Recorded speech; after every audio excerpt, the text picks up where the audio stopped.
Assalamualaikum warahmatullahi wabarakatuh.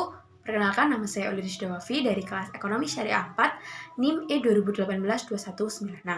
Di sini saya merupakan kelompok 7, mendapatkan artikel berjudul What's Different About Qualitative Research, di mana dalam bahasa Indonesia berarti apa perbedaan tentang penelitian kualitatif.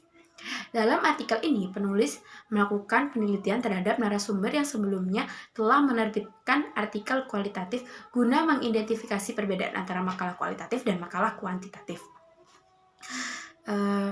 Selama 6 artikel edisi sebelumnya, terdapat hal-hal yang relevan antara makalah kualitatif dan makalah kuantitatif. Misalnya 5 kriteria yang diidentifikasi oleh Colquitt dan George, yakni yang pertama adalah topik, signifikansi, kebaruan, keingintahuan, ruang lingkup, dan kemampuan tindak lanjut. Dalam pembahasan artikel ini pula membahas tentang perbedaan antara kualitatif dan kuantitatif.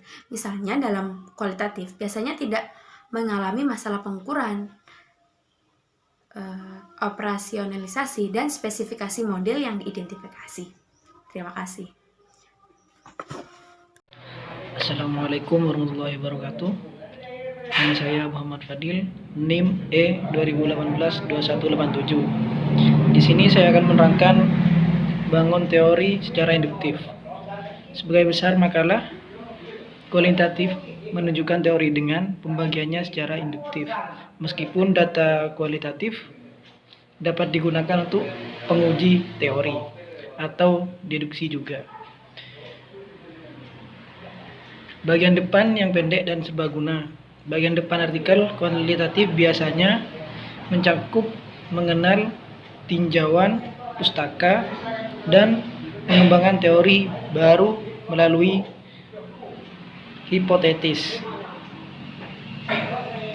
Tujuan pustaka oleh karena itu menetapkan latar belakang hipotesis. Sekian penjelasan singkat dari saya, kurang lebihnya mohon maaf. Ihdinas siratal mustaqim. Wassalamualaikum warahmatullahi wabarakatuh. Warahmatullahi wabarakatuh. Saya nama Rio Arzali Pratama Putra, NIM E 2018-2174 ES4. Jadi saya akan menjelaskan metode komprehensif. Metode komprehensif, kata komprehensif mungkin sering kita dengar di berbagai kesempatan, namun masih banyak yang belum juga mengetahui apa komprehensif ini. Jadi istilah komprehensif sendiri bisa digunakan dalam berbagai bidang, mulai dari bidang sains, bidang penelitian, filsafat, akuntansi, dan sebagainya. Nah, secara umum definisi komprehensif adalah segala sesuatu yang terlihat dan memiliki wawasan yang luas terhadap sesuatu sehingga dapat dilihat dari berbagai sisi dan dapat dipahami dengan baik dan menyeluruh. Nah, dengan begitu segala permasalahan dapat terselesaikan dengan baik dan bijaksana. Intinya, istilah komprehensif dipakai untuk menyatakan sebuah kondisi yang menyatakan atau menerangkan bahwa sebuah hal telah mampu menyajikan keterangan secara luas dan lengkap, sehingga melahirkan wawasan yang lebih daripada kondisi sebelumnya. Jadi pengertian komprehensif di bawah ini akan dibahas apa saja arti dan definisi komprehensif, baik secara umum atau menurut KKBI selengkapnya. Arti komprehensif menurut KKBI, pengertian komprehensif menurut KKBBI ada yang bersifat mampu menangkap atau menerima dengan baik, luas dan lengkap tentang ruang, lingkup atau sisinya. Pengertian komprehensif secara umum, definisi komprehensif secara umum adalah segala sesuatu yang bersifat luas dan lengkap, meliputi seluruh aspek atau meliputi ruang lingkup yang sangat luas. Dan juga selanjutnya saya menjelaskan yang namanya metode pribadi. Nah, jadi metode pribadi tersebut seperti kita contoh seperti kita contoh sebagai aspek-aspek pribadi. Dan juga metode transparansi. Metode transparansi yaitu metode yang namanya keterbukaan dalam bidang akuntansi atau definisi yang berada di transparansi tersebut. Jadi sekian saja penelitian dari metode saya. Kurang lebihnya mohon maaf jika ada tutur katanya salah. Wabillahi taufiq wal hidayah. Wassalamualaikum warahmatullahi wabarakatuh. Assalamualaikum warahmatullahi wabarakatuh. Perkenalkan, nama saya Alvina Winuryanti, mahasiswi IAIN Jember, Prodi Ekonomi Syariah, NIM E2018-2176. Pada kesempatan kali ini, saya akan mereview sebuah artikel yang berjudul menerbitkan di AMJ bagian 7. Apa perbedaan dengan riset kualitatif? Dan subbab yang akan saya bahas adalah menampilkan data kreatif. Dalam hal ini, baik sarjana kuantitatif maupun kualitatif mereka serupa, yaitu mencoba mengedit kekacauan yang terdapat pada presentasi penelitian. Dan sebagai margin, penelitian kualitatiflah yang lebih mendekati untuk merepresentasikan kekacauan itu. Namun data kualitatif tidak dapat dengan mudah disintesis ataupun direduksi menjadi tabel. Maka diharuskan adanya pemikiran-pemikiran kreatif untuk menampilkan datanya.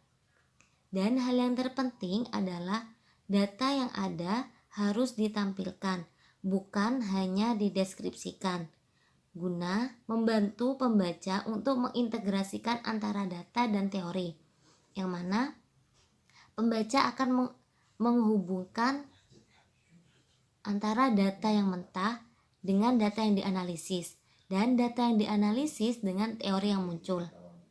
Dalam hal ini, tantangannya adalah untuk menunjukkan kedalaman dan kekayaan data. Dari hal tersebut akan ditemui beberapa data yang nantinya memaksa peneliti kualitatif menemukan kemungkinan-kemungkinan yang tidak terbatas. Maka dari itu ditunjukkan dengan kedisiplinannya dengan cara membuang data-data yang tidak relevan. Subbab selanjutnya adalah ceritakan kisahnya. Cerita adalah inti dari penelitian kualitatif. Jadi, cerita yang menarik akan sangat penting untuk pekerjaan kualitatif.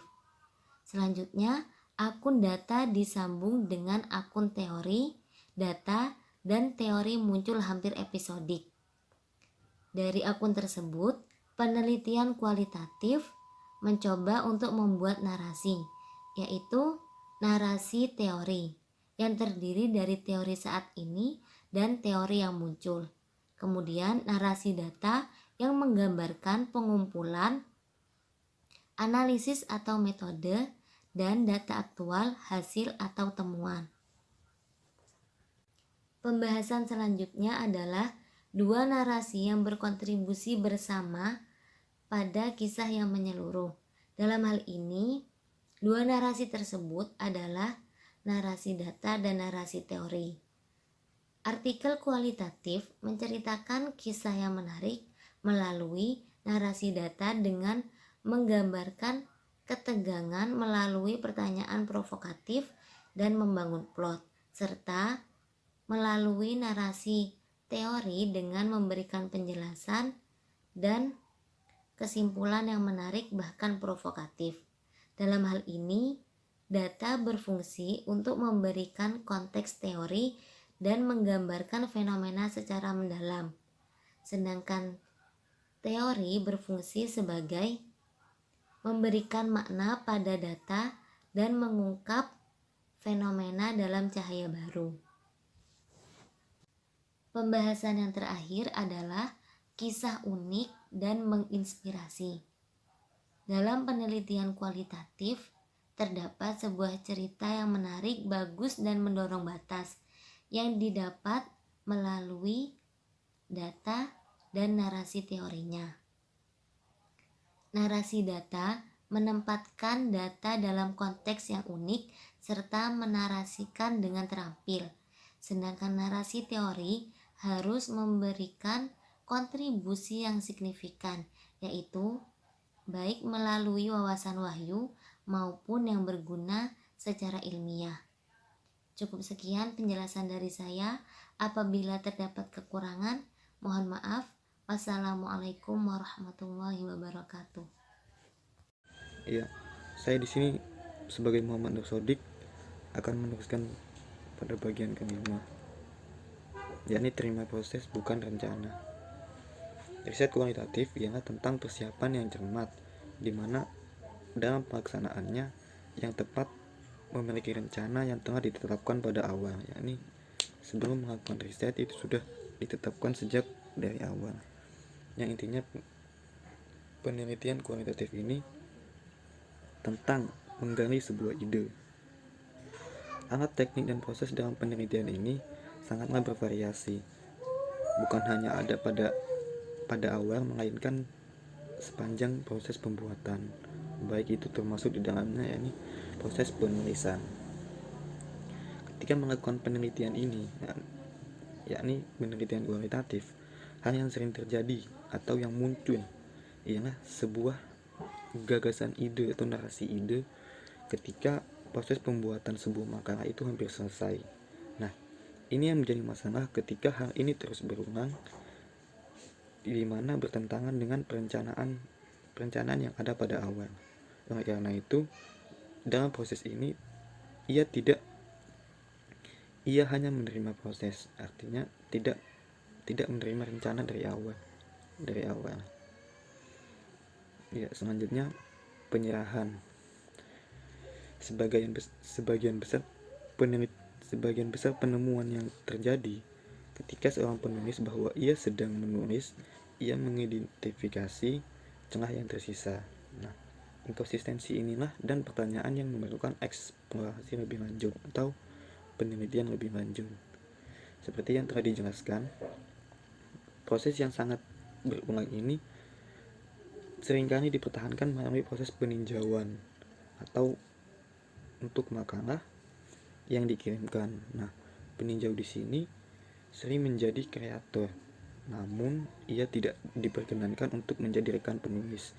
Ia hanya sebagai peninjau, sebagai pemberi motivasi atau pemberi saran. Nah, dan terakhir yakni pikiran akhir. Menulis sebuah artikel ilmiah yang kuat adalah sebuah pekerjaan yang menantang sekaligus bermanfaat, terlepas dari jenis data yang ia gunakan. Dan selanjutnya penulisan dan riset bersamaan. Perbedaan utamanya ialah ada pada ide dan temuan yang disesuaikan dengan setiap tulisan. Baik, saya rasa itu saja. Sekian.